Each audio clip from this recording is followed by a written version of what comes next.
Alright, welcome back to the channel. This is ETT, Everyday Tech Things. If it's your first time here, welcome. Now, this is a continuation of talking about Samsung's release of the S20s, or S21, sorry. So this is a continuation of Samsung release of the S21. Now, I spoke about the S21 Ultra yesterday. You can check it out, the link in the description, and also the card. Now, the S21 and the S21 Plus. Alright, two pretty decent phones.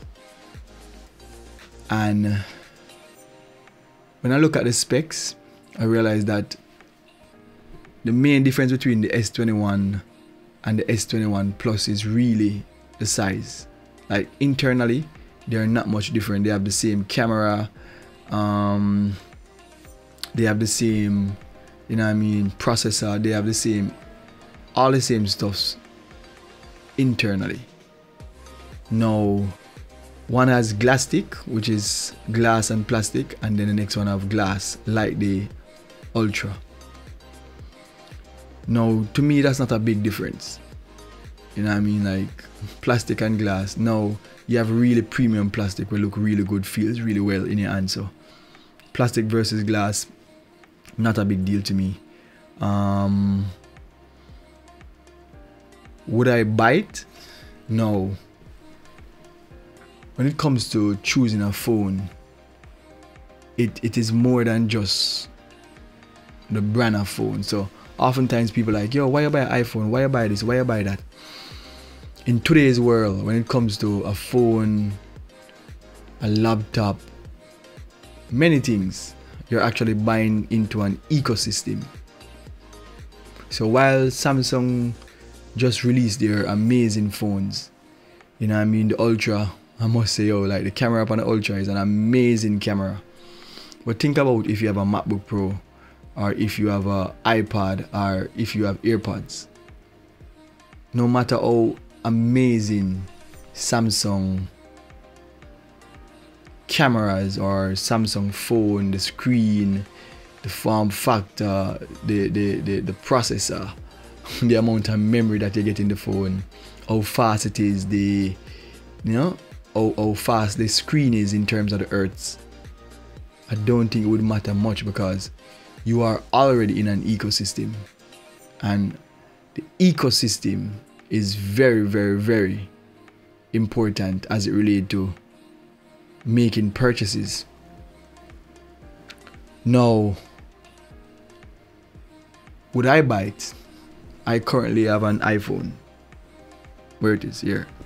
So I currently own an iPhone, and I am not necessarily deep in the ecosystem. I have an iPhone, I have a MacBook Pro, but this is a Windows computer you're seeing here.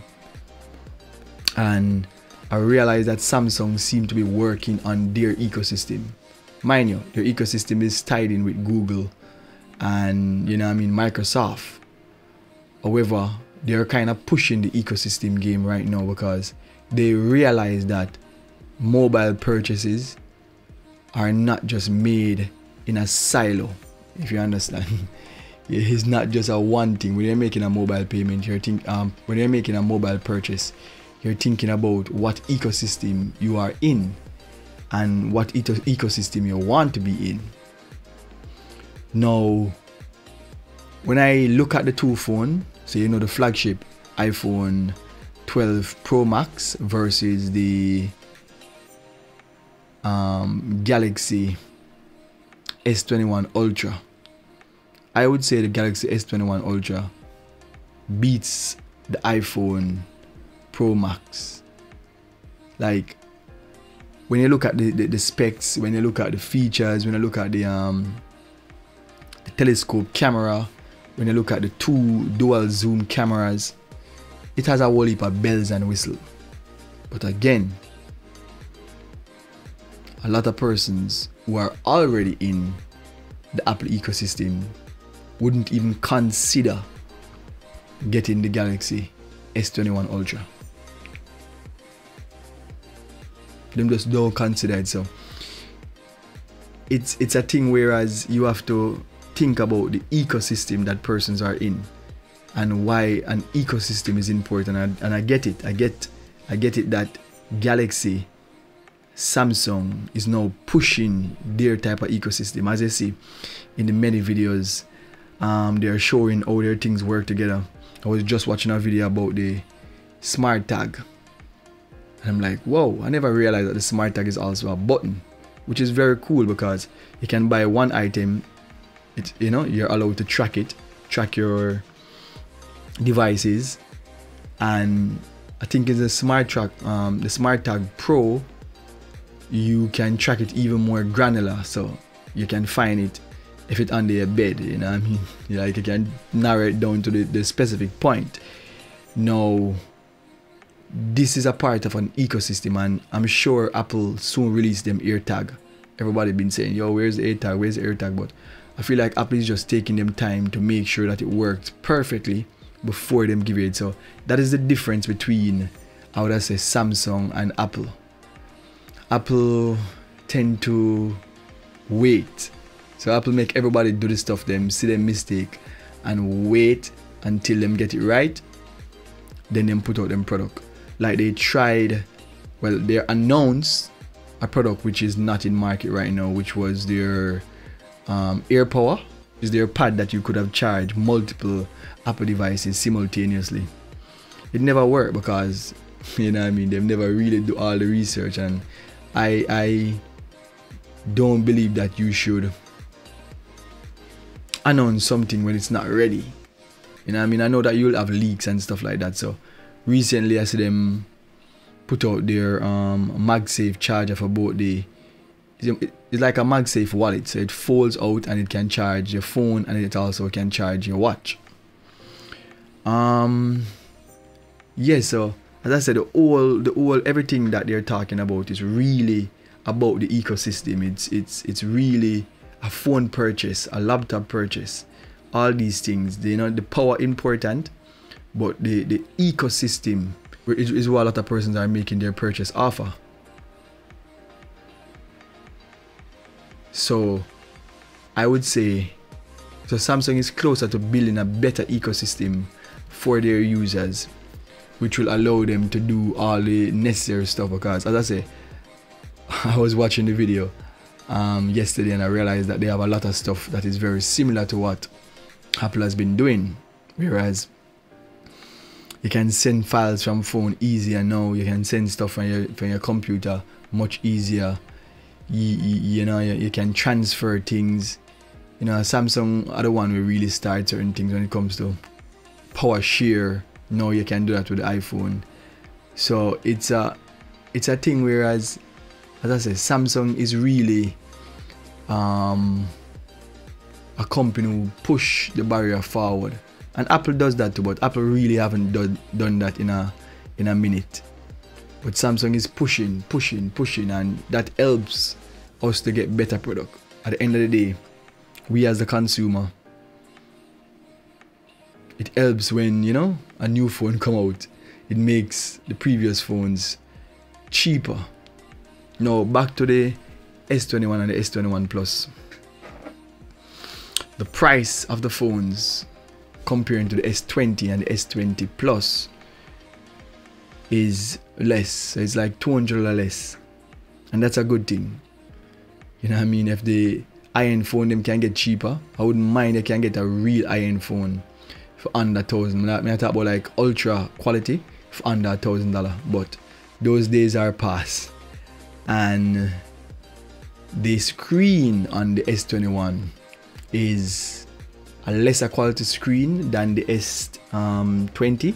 So the S20 is 1044p, so it's a little bit closer to 2K, and this one on the S21 is 1080p.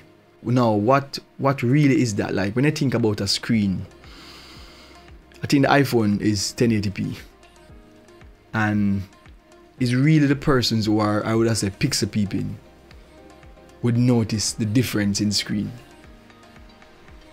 You know what I mean? It's there in the specs, but when it comes to what you're seeing on the screen and how it looks to the average person, that is not so much of a big importance.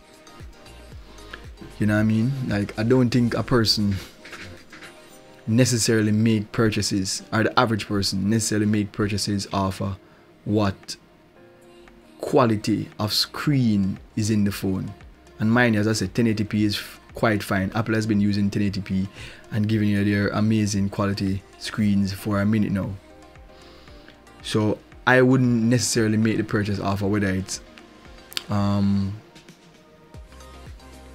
1080p or a better quality screen, unless we're going 4K. If we're going 4K now, I can say, oh, alright then, maybe I see the difference. And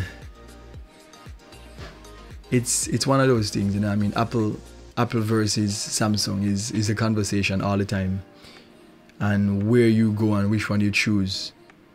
But if you are a consumer who is interested in getting one of these phones, I'm sure that your purchase will be made with more consideration than just the specs in the phone. You know what I mean? It's a thing, whereas persons like me who are, you know, techie or stuff like that, we will try and get the ISN phone, which is the Ultra or the iPhone Pro Max. Now, the average person don't necessarily need all that, you know what I mean, fanciness. So they will get the regular phone, and they'll be getting the phone based on sizes. So as I said, the S21 versus the S21 Plus, one is a much bigger size, not too big but noticeably bigger, and you know what I mean, the specs are the same in size, just like how iPhone released their phone, where you have the iPhone 12 and iPhone 12 Pro, which they are basically the same size, and the features are, you know, slightly different. But this is another release. it's more item for persons to you know what I mean, marvel at and want. You know what I mean? This is like a gas thing in the phone world. And do you really have to get this? I believe that if a person have the S20, even though the S20 really had some issues, especially the S20 Ultra with the camera and stuff like that, but it really comes down to your spending power and if you really want to, you know, get something like this. And I would encourage you that if you can get it, get it. If I had the money to get the S21 Ultra, I would have get it, because I love what they're saying about the cameras. But yet again, really have to test the feature of these things to know if it lives up to all the claims. But so far, I'm impressed. You know what I mean? I'm impressed. I'm definitely impressed. So I'm just gonna continue observing what's going on. I am not one of those YouTubers who got the phone, so I just have to just listen to YouTubers who have the phone and make them give me their impression, especially MKHB, and see how it works. So until next time, I'm Shango, a creative from Jamaica. This is ETT. Blessings and guidance.